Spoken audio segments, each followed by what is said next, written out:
기도하시겠습니다. 사랑이 많으신 하나님 아버지 감사합니다. 이 어려운 시기 가운데 우리를 불러주셔서 종강 예배로 함께 모여 드리게 하시니 감사합니다. 먼저 우리 한 주간의 삶을 회개하길 원합니다.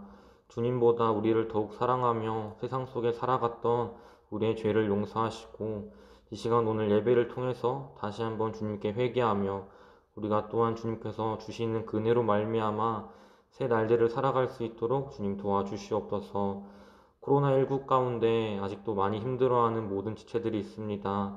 주님이 이들의 모든 마음과 영혼을 위로하여 주시고 코로나19로 침체된 그 모든 삶들을 주님께서 불쌍히 여기사 우리가 다시 한번 코로나 이후의 삶으로 나아갈 수 있도록 도와주시고 그 가운데에 우리가 더욱 하나님을 붙잡고 주님을 찬양하며 나아가는 우리가 될 수 있도록 도와주시옵소서. 특별히 말씀을 전하시는 김주한 목사님 성령의 능력을 허락하여 주시옵시고 그 말씀 가운데 은혜를 더하사 듣는 우리들 가운데에도 주님께서 그 말씀으로 함께하여 주시고 특별히 우리가 그 말씀으로 하나님을 더욱 찾고 구하며 주님을 더욱 알게 되는 그런 우리가 되게 하여 주시옵소서.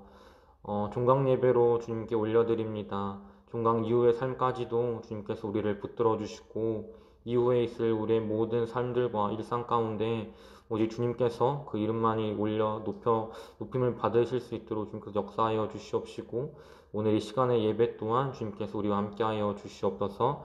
감사드리며 살아계신 예수님의 이름으로 함께 기도드렸습니다. 아멘. 네, 우리 오늘 말씀 요한복음 14장 1절로부터 11절에 있는 말씀 우리 함께 합독해 보도록 하겠습니다. 신약성경 171쪽 요한복음 14장 1절로부터 11절 같이 읽겠습니다. 너희는 마음에 근심하지 말라. 하나님을 믿으니 또 나를 믿으라. 내 아버지 집에 거할 곳이 많도다. 그렇지 않으면 너희에게 일렀으리라.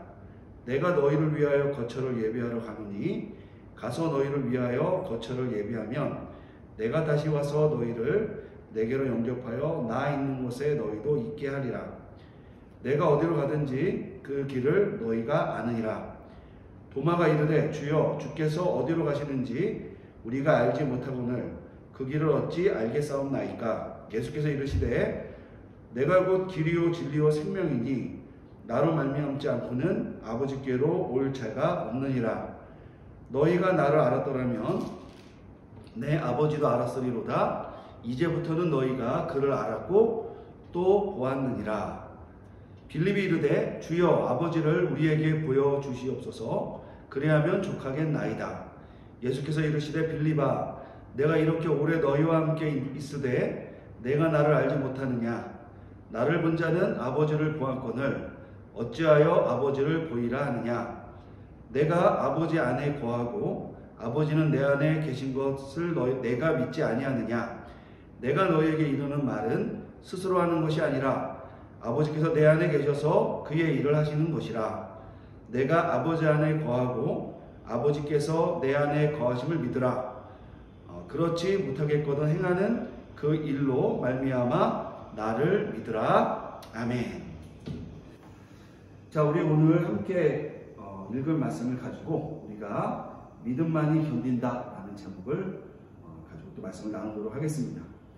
우리가 이제 2021년이 이제 거의 다 끝났고 이제 우리가 한 달 채 남지 않은 또 한 해를 마무리하고 있습니다. 코로나가 2년 정도 지속되면서 학교에 한 번도 못 온 우리 1, 2학년 학생들도 있을 것이고 또 1, 2학년 때 학교가 좀 혼란스러웠는데 조금 괜찮아지려나 했다가 3, 4학년 때 조용히 학교에서 떠나는 학생도 있으리라고 생각합니다.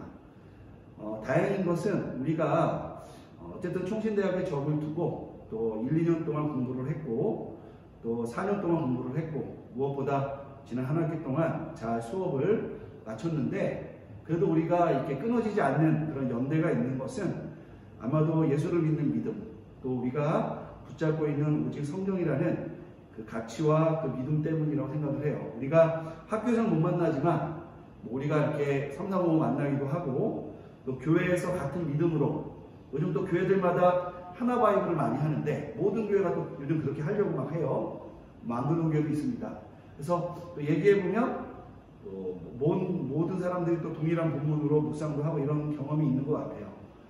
좀 어려운 시기인데 어쨌든 여러 모양으로 우리가 충신대 신학과에 머물면서 이렇게 또 한 해를 마무리합니다. 이 시점에 무슨 말씀을 나눌까 고민을 하다가 우리가 믿음의 중요성을 한번 더 생각해 보자라는 마음을 가지고 이 요한복음 14장에 있는 본문을 가지고 왔습니다. 나 개인적으로는 요한복음 14장이 제가 93년도에 충신대학교에 입학을 했는데 너무 좋아서 이제 도서관에 가서 아침마다 일찍 기숙사에 살았으니까 6시 반에 새벽 예배 끝나고 그때부터 8시 반까지 2시간 정도 성경을 읽는 시간을 가졌습니다. 그래서 신약 성경을 한 달 만에 한 10번 읽은 것 같아요. 매일매일 2시간씩 앉아서 성경만 읽었으니까 아침에. 그때 성경 열심히 읽었던 것이 지금까지도 성경 말씀에 대한 우리의 그 젊은 열정이 있는 그 마음속에 성경이 10번, 20번 이렇게 들어오니까 그게 나에게 더 큰 젊은 나이에 어떤 개인적인 어떤 경험이 있고 말씀을 읽다 보니까 말씀에 대한 열정이 생기고 그래서 믿음을 붙잡고 통신대에 오는 거예요. 그러니까 어떤 학생들은 굉장히 확신 가운데 오고 어떤 학생들은 이제 도살장에 끌려가는 소처럼 너 뭐 엄마가 아빠가 서운했다느니 이거 아니면 왠지 뭐 내가 지옥 갈 것 같다느니 이걸 계기로 해서 내가 새로운 삶을 살아보겠다느니 여러 가지 모양 우리가 올해는 한 80여 명 그 80명 전국에 예수 믿는 사람이 없다 그러고 교회가 싫다고 하는데도 어쨌든 신학과에 80여 명도 올 거라고 기대를 하고 있는데 그것도 고등생들이 대다수고 여러분들도 그렇게 우리 충신대에 온 거고 왜 왔냐 어떻게 해서 이 자리까지 왔냐는 거예요. 우리가 노는 거가 재미없다고 얘기하지 않고 예를 들면 술 한잔 하는 거 로맨스라고 생각하지 않는 사람 없고 우리가 죄 짓는 거 싫어하는 사람 없고 그죠? 나도 돈 많이 벌고 싶고 나도 뭐라도 해서 뭐 좀 떵떵거리고 살고 싶고 이런 생각이 다 든단 말이에요. 10대 20대 때는. 그래서 더 그런 욕망들이 많아요. 내가 좀 잘하고 잘 벌어서 우리 가족을 좀 건사하고 싶다. 우리 어머니 아버지 고생하는데 뭐 또는 나쁜 마음으로 그렇게 하는 학생들이 있는 줄 알아요. 근데 그럼에도 불구하고 여기 와 있는 거잖아요. 왜 왔을까 생각해 보면 간단하죠. 우리가 젊었을 때의 말씀을 들었고 젊었을 때의 확신을 갖고 젊었을 때의 누군가의 소개와 젊었을 때의 누군가의 추천이 나로 하여금 내가 그 어린 나이에 무엇을 해야 될지에 대한 길을 물론 그것이 사람을 통해서 우리에게 주어진 것이지만 하나님께서 우리를 그렇게 인도하신 거죠. 나도 마찬가지였어요. 나도 고등학교 때 폐수술을 해가지고 학교를 막 한 6개월씩 못 다닌 적도 있었어요. 그런데 어떻게 하다 보니까 총신대학에 들어왔어요. 다 나름대로 부족한 모습, 과격한 모습, 좀 날라리 같은 모습, 조금 신실한 모습, 너무 지나치게 신실한 모습, 너무 지나치게 경건한 모습 등 우리가 다양한 모습이 있지만 어쨌든 총신대 신학과 온 학생들은 나로부터 시작해서 우리 선배님들 또 여러분들의 후배 모두 다 결단이 있어서 이 자리에 온 거죠. 나 같은 경우에도 그런 결단으로 왔는데 성경을 그렇게 10독, 20독 정도를 한 3월, 4월까지 했는데 하나님이 안 믿겨지는 거예요. 구약 성경이 하나님 말씀으로 느껴지지 않는 거예요. 고등학교 때 내가 구약 성경을 고3 때만 3번 읽었는데 충신대 신학과 오려고 기도하면서 근데 신대학에 딱 왔는데 이게 믿겨지지 않는 거죠. 믿겨지지 않는 상황 가운데서 내가 양심상 더 이상 신학을 공부할 수가 없어서 현재 이 자리에 저쪽 끝에 가면은 이제 이렇게 이쪽 끝이겠죠. 이쪽 끝에 가면은 이렇게 소각장 같이 옛날에 뭐 이렇게 폐품 정리해 놓은 데가 있는데 거기에 이렇게 개구멍이 있어서 이렇게 숨쉴대로 넘어가는 산이 있어. 내가 그 앞에 서서 이제 신학을 그만해야겠다라는 고민을 했던 경험이 있어요. 그러니까 성경을 와서 한 15도 20도 했고 이미 들어오기 전에도 그런 헌신을 했고 올해 기독교 집안에 폐수술까지 했는데 주연회로 총신대 신학과까지 왔어요. 6대1을 뚫고. 그런데도 총신대 와서 내가 하나님이 믿겨지지 않는 경험을 했던 것이 나 자신, 여러분 선배. 여러분 그때에 하나님께서 마음속에 어떤 응답을 주시지 않는 것처럼 느껴졌기 때문에 스스로 내가 이런 생각을 했던 것 같아요. 지금 보니까 하나님이 은혜인데 그때 나를 만들었던 그 양반은 누군가라는 생각을 하게 됐고 그래서 여기 위에 놓여있던 그 기도실 가서 기도를 하다가 그때 응답받은 성경 구절이 오늘 읽은 이 말씀이에요. 제가 그때 알게 된 것이 뭐냐면 나의 경험, 나의 지식, 나의 어떤 개인적인 헌신, 나의 노력, 영적인 어떠한 것, 그런 체험이죠. 우리 신학을 하는 학생들에게는 그런 것들도 매우 중요하지만 그런 것이 없이는 주님 앞에 우리가 헌신하기가 어려우니까. 그러나 그때에서야 비로소 내가 알게 된 것이 뭐냐면 주의 말씀만 영원하다라는 것을 알게 된 거예요. 나는 쉽게 변할 수 있고 나는 흔들릴 수 있고 나는 이런 상황과 형편에 따라 하나님이 없다고 느껴질 수도 있는 거예요.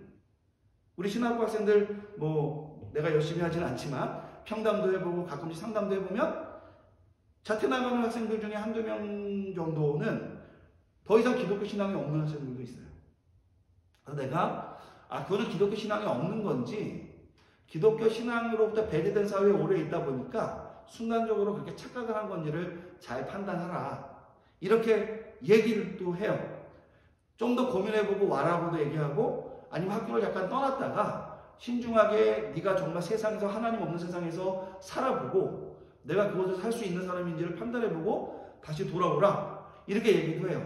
우리는 신학과니까 가장 중요한 것은 뭐냐면 어떠한 빠른 경력, 어떤 대단한 이력이 아니라 진실하게 복음과 하나님을 붙잡고 평생을 살아갈 수 있는, 그것을 살아낼 수 있는 삶을 우리 삶 가운데 드러내는 것이 가장 중요하기 때문에 그런 얘기를 해줘요. 왜냐하면 멋진 삶, 성공하는 삶, 돈 버는 삶, 인생에서 나이스하고 쿨한 삶 우리 성도들이 다 살고 있어요.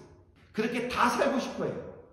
근데 그분들이 무엇이 두려운가 생각을 해보면 결과적으로 예수님을 믿는 삶이 힘들지만 그 삶이 그래도 진정 귀하고 그 삶이 정말 우리가 모든 것을 다 걸 수 있는 삶이라는 것을 배우길 원하고 알기를 원하는데 내가 이제 이렇게 설교를 하고 있고 학교 교수이기도 하지만 주변에 많은 사람들과 나 자신부터 돌아볼 경우에는 그러한 모습들을 우리 성도님들에게 보여주지 못하는, 그러니까 본으로서 먼저 우리가 목회자 후보생으로서 보여줘야 되는데 그러지 못한 모습들이 많더라는 거예요.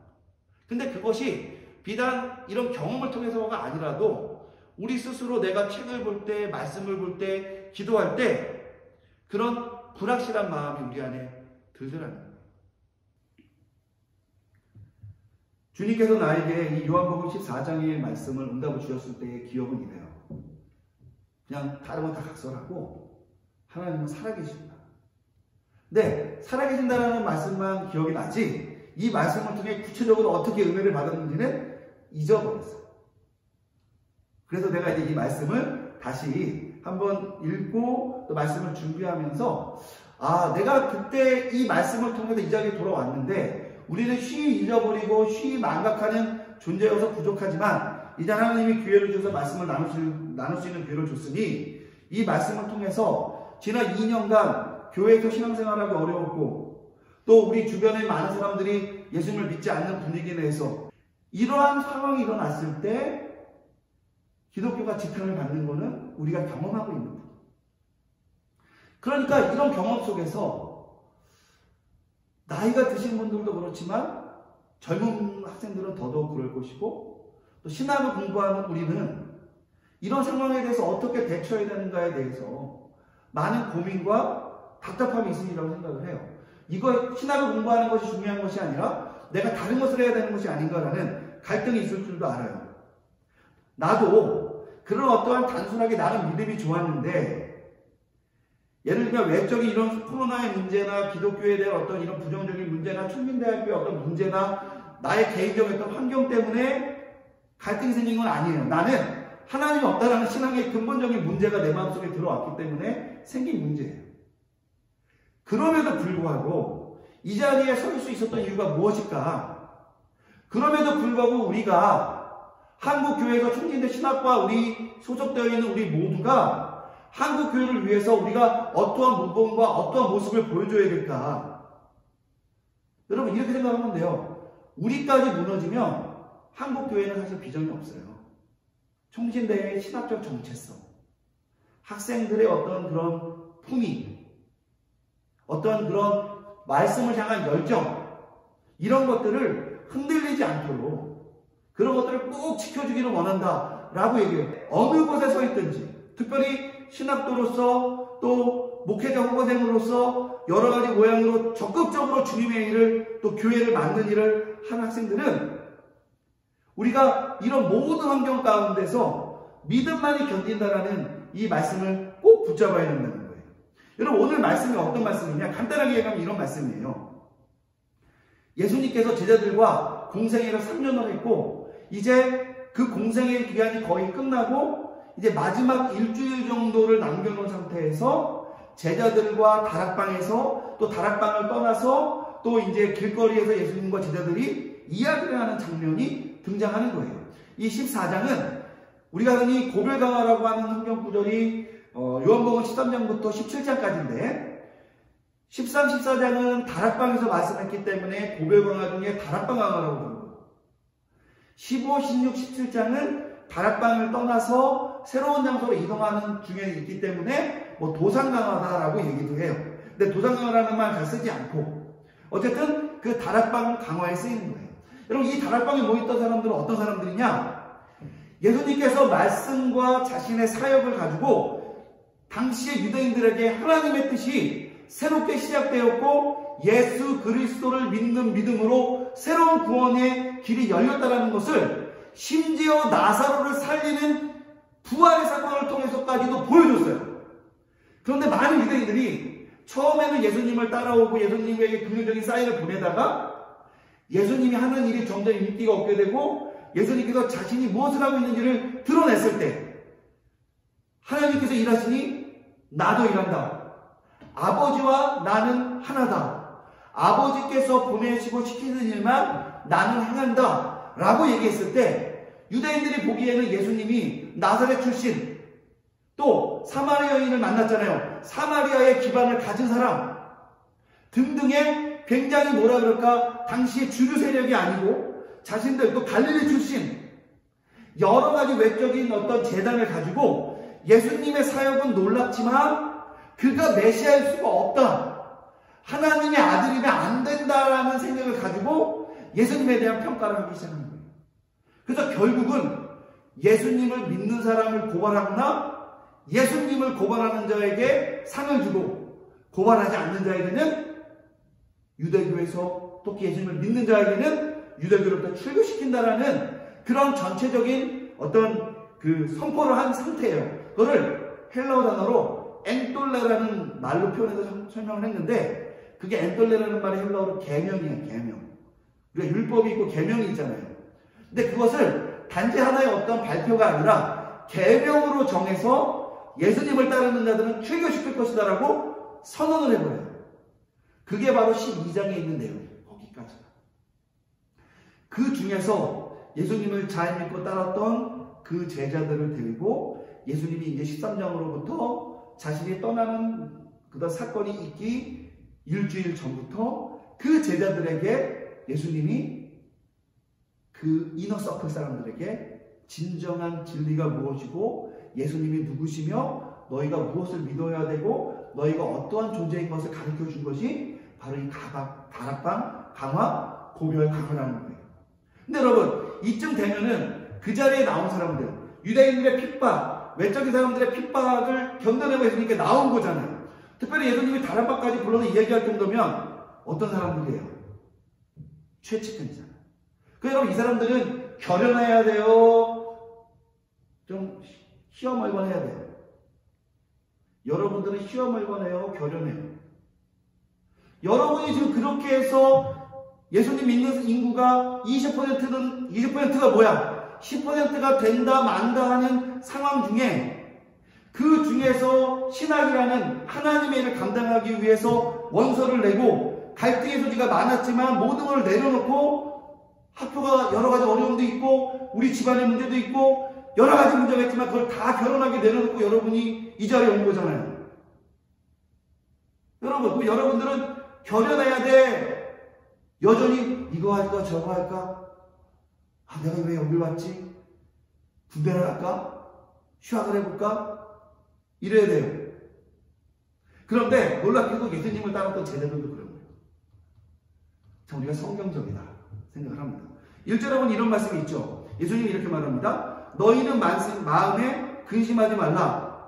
여러분, 근심한다라는 말은 뭐냐면, 이게 어떤 말이냐면 마음이 막 이렇게 파라라라라라라 막 이런 걸 얘기하는 거야. 그냥 주님, 내가 어찌하리까? 오 마이 갓. 이거는 여기죠. 오 주님, 오 마이 롯. 뭐 이렇게 막 진중하게 막 주님을 위해 뭐 이런 게 아니라 마음이 막 파닥파닥한 거예요. 내가 이걸 더 해야 되나? 여기 괜히 따라왔다 이러다 죽는 거 아닌가? 그런데 여러분, 예수님께서 이러한 제자들에게 뭐라고 얘기했냐면 1절에 보니 하나님을 믿으니 나를 믿으라고. 여러분, 제자들이 결단을 하고 하나님을 믿었기 때문에 그 자리에 나온 거죠. 예수님을 믿었다고 했기 때문에 그 자리에 나온 거예요. 그런데 예수님은 뭐라고 그 제자들의 마음의 근심에 대해서 이야기했냐면 그 근심 자체에 대한 어떤 문제 해결해 주지 않았어요. 두려워요. 두려워 없애준 것이 아니에요. 돈이 없어요. 돈을 없애준 게 아니라 성적이 안 나와요. 성적을 플러스 알파를 준 게 아니라 무엇이라고 얘기하시냐면 하나님을 믿고 또 더불어 나를 믿으라고 얘기하는 거죠. 여러분, 이거는 뭘 의미하는 거냐면 제자들이 지금 겪고 있는 이 문제가 그 본질이 뭔지를 모르고 있는 거죠. 여러분, 제가 물어볼게요. 총신대학에 있으면서 내가 만약에 갈등을 한 경험이 있다면 그 갈등의 원인이 무엇 때문이에요? 학교의 학례 사태 문제 때문에? 내 가정 때문에? 여러분, 그것 때문에 문제예요? 나랑 사귀었던 남친 여친이 선배랑 사귄 것 때문에? 창피해서? 신학과 다니고 한다니까 뭐 헤어지자 그래서? 뭐 엄마 아빠 사업이 부도났어? 여러분이 신학과 다니는 동안 마음에 갈등이 생기고 자퇴서를 쓰려고 그러고 휴학서를 내려고 그러고 믿음이 안 생기는 이런 이유가 다 뭐야? 뭐 때문이에요? 여러분 그럼에도 불구하고 남들이 원하지도 않고 추천하지도 않는 이 길까지 왔잖아요. 총인의 신학교까지 왔잖아. 그때는 어떻게 왔어요? 근데 왜 지금 이래요? 중요한 건 뭐냐면 뭐가 문제인지를 우리가 이 가운데 있고 우리가 우리 스스로의 일이 방만하다 보니까 무엇이 문제인지를 우리가 놓치고 헷갈리는 거예요. 제가 아까 이 말씀에 대한 응답을 받았다고 그랬죠. 무엇이 문제였을까? 제가 보니까 말씀을 믿지 않은 거예요. 하나님의 약속을 내가 믿지 못해왔다는 거예요.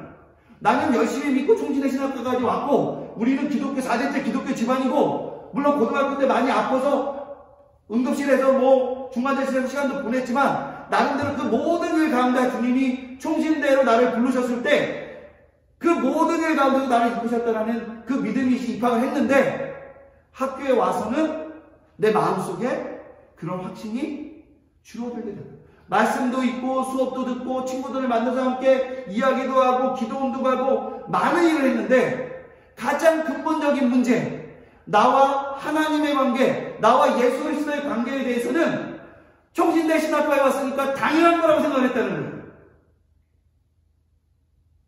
여러분, 예수님의 제자들도 있잖아요. 예수님을 따라 그 자리에 왔으니 당연하다고 생각하는 것이죠.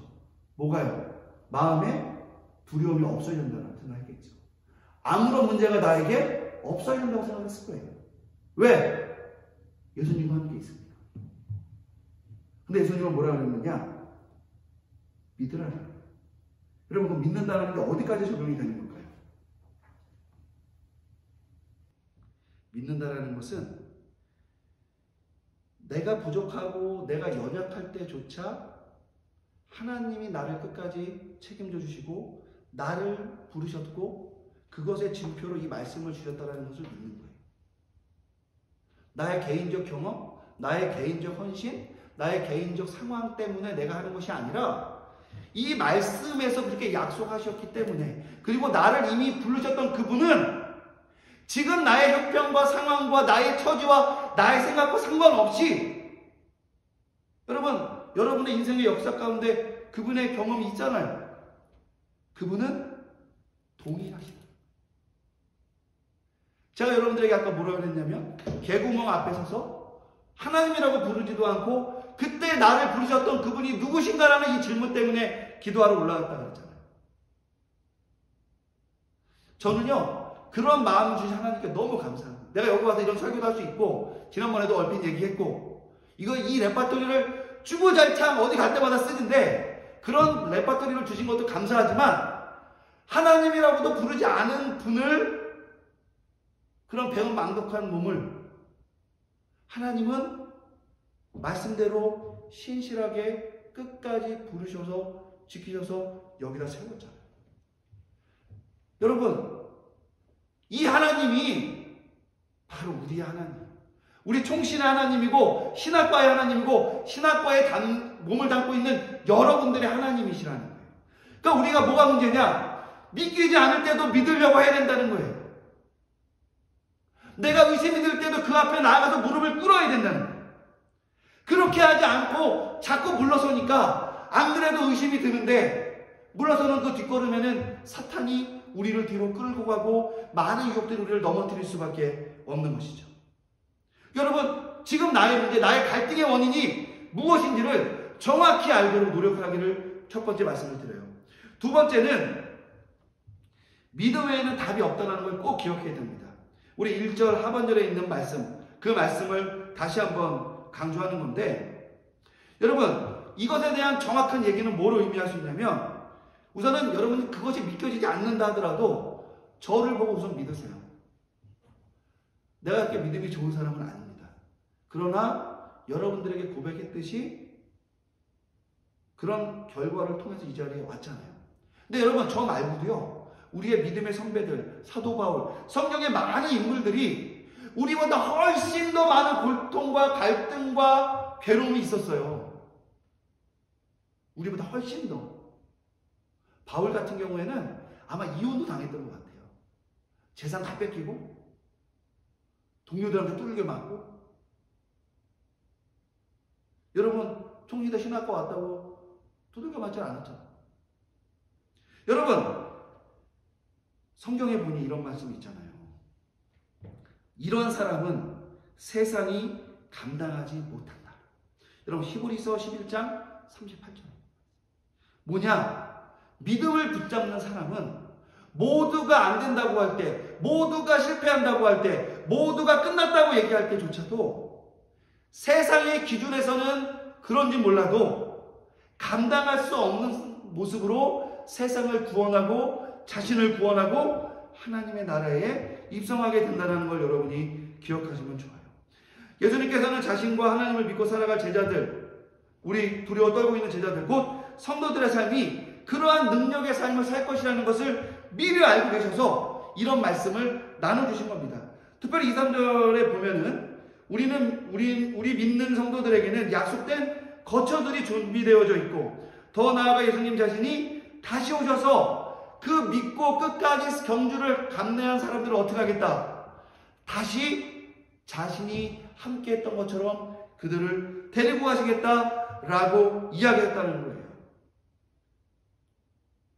여러분, 믿음의 선배들의 모범을 따라서, 그러므로 우리가 오직 담대한 마음을 가지고 믿음의 삶에서 벗어나지 않도록 노력을 해야 돼요. 선을 넘어가면 안 돼. 선을 넘어가죠, 재미삼아. 선을 넘어보고도 쉽죠.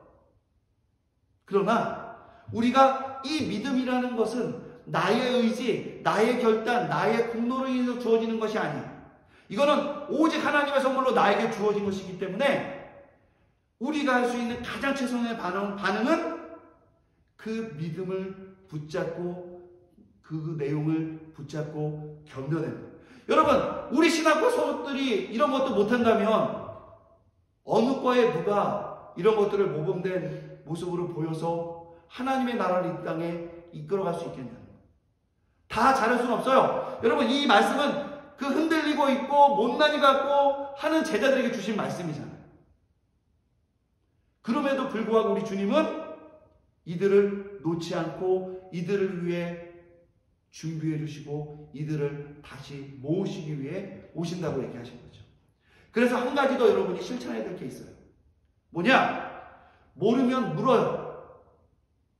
가장 기초적인 것부터 가장 심각한 것까지 모르는 게 있으면 물어봐. 불확실한 게 있으면 드러내놓고 얘기를 하세요.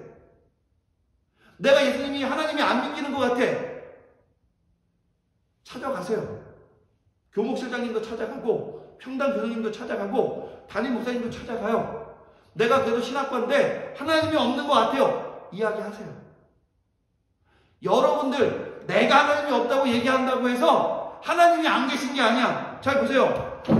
성경은 없습니다. 있어요, 없어요? 있잖아요. 나의 생각과 나의 머리에서 판단하는 것으로 모든 게 끝나는 게 아니에요.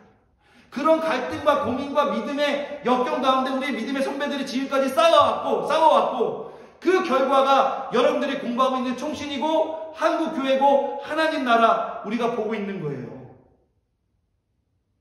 여러분 혼자 싸우고 있는 게 아니에요. 그러면 어떻게 하면 돼요? 갈등될 때 물어보고 이야기하고 질문하라는 거예요. 5절에 보니까 이렇게 얘기합니다. 도마가 이르되 주여 주께서 어디로 가시는지 우리가 알지 못하거늘 그 길을 어찌 알겠sap나이까. 멋진 질문인데 그럴 자리는 아니지 않나요? 이 사람들은 생명을 구해 예수님께 나왔던 사람인데 뭐라 그러냐면 주님이 어디로 갔는지 모르겠다는 거예요. 하물며 그 길을 어떻게 아냐는 거예요. 그러니까 전혀 모른다고 지금 얘기하는 겁니다.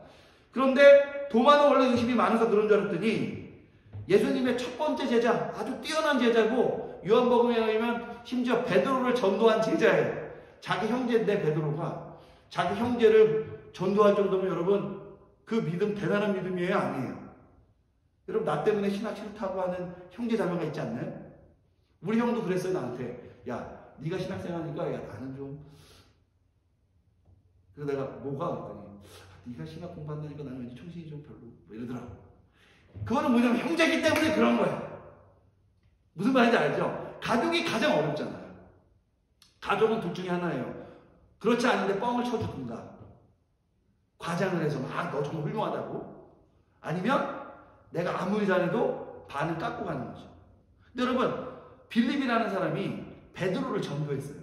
여러분 베드로가 어떤 사람인 줄 알죠? 우리 말하면 예수님 제자 중에 넘버원이잖아.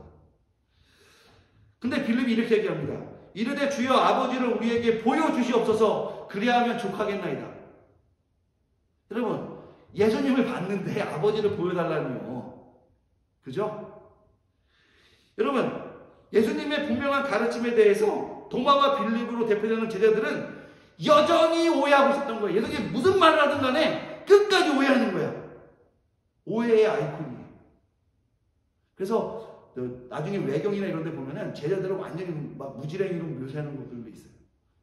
예수님의 뜻을 전혀 간파하지 못한 그런 사람으로 묘사하는 것도 있는데 여러분 여전히 오해하고 있어요. 예를 들어서 예수님께서 자신의 사역을 통해 제자들에게 구원의 길을 분명히 보여주셨다고 말씀을 하고 있거든요. 2절과 4절에서. 그런데 바로 이어서 5절에서 도마가 그런 얘기를 한 거예요. 나에게 좀 길을 알려달라고. 난 너 어디로 가는지 어디로 오는지 모르겠다고. 여러분 4절에서 예수님이 이렇게 얘기하죠. 너희가 알고 있다. 요즘 예수님이 제자들이니까 좋은 말 해준 건 아닐 거 아니에요.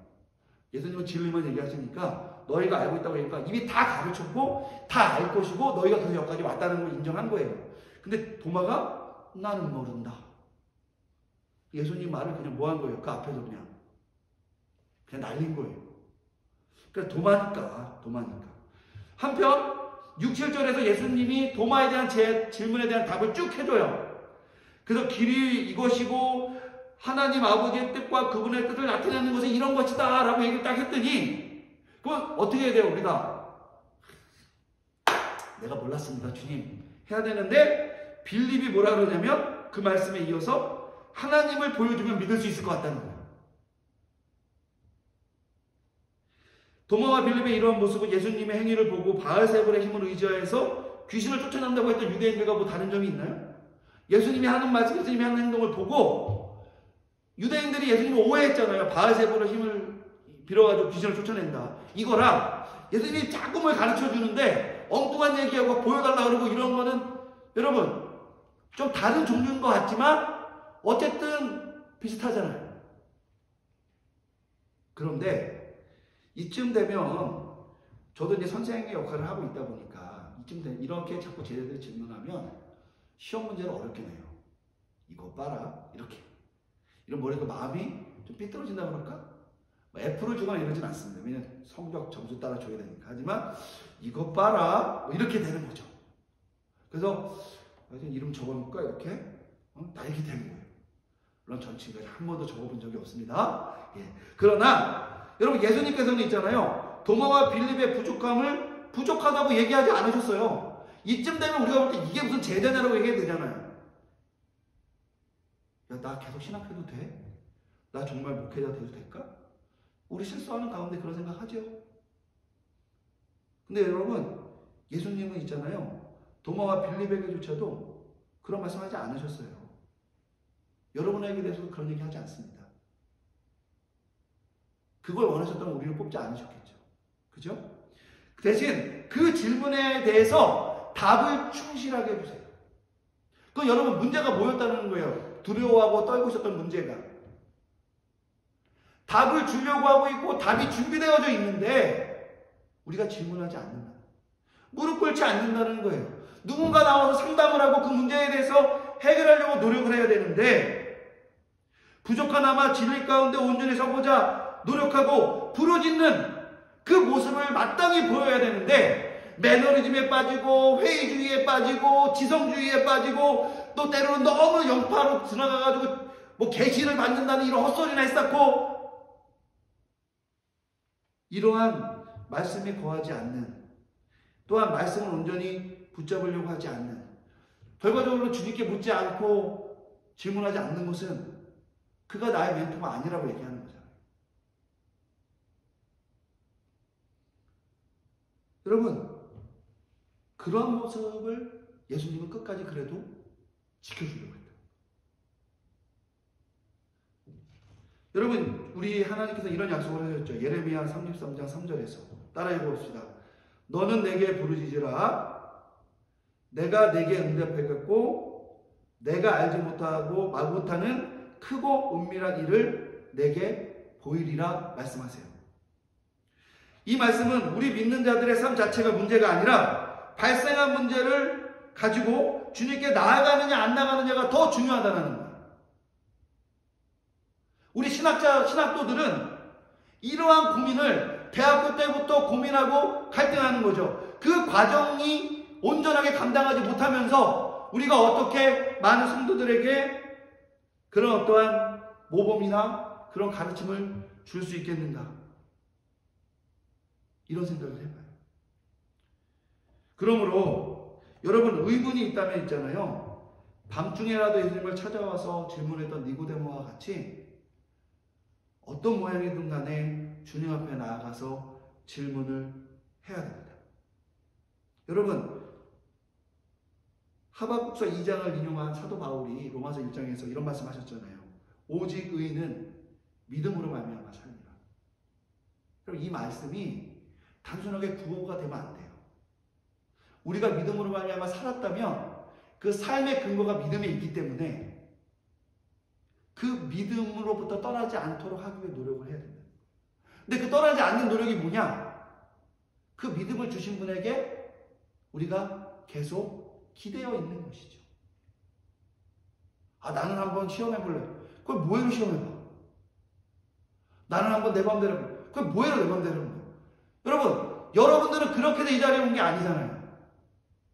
총신대 신학과에 여러분이 지원을 해서 오고 추천을 받아서 오고 주변의 권면 때문에 왔겠지만 저는 그 어느 누구도 우연치 않게 총신대 신학과 온 사람을 만나본 적이 없어요. 여러분 교회에서 여러분 친구 중에 믿음 정말 좋은 친구 있죠? 걔는 왜 신학과에 안 왔을까요? 개인적인 믿음이 좋다고 신학과에 오는 게 아니에요. 무슨 말인지 알겠어요? 신학과에 온 것은 하나님께서 우리를 그렇게 불렀기 때문입니다.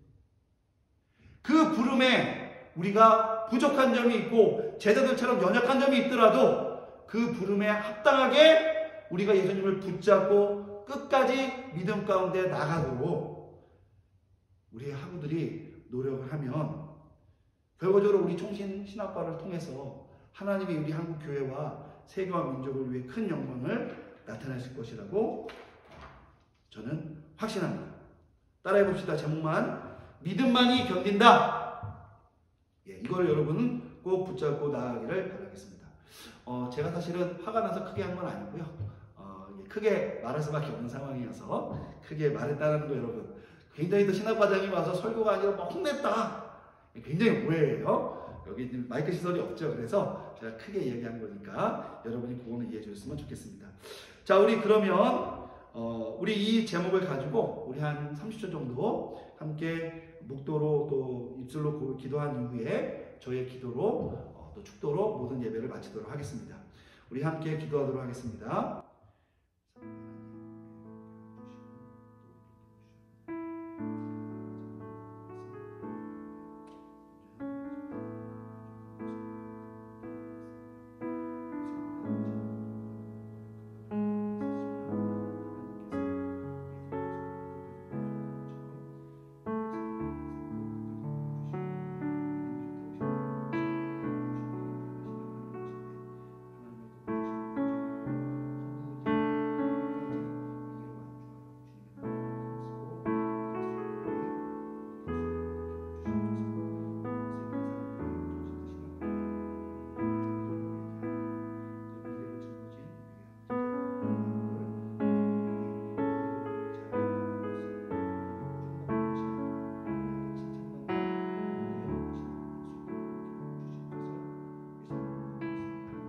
축도로 마치겠습니다.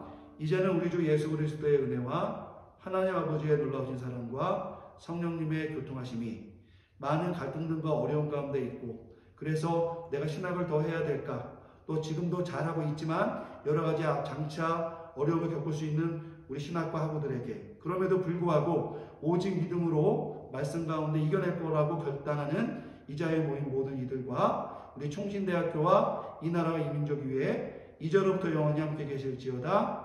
아멘.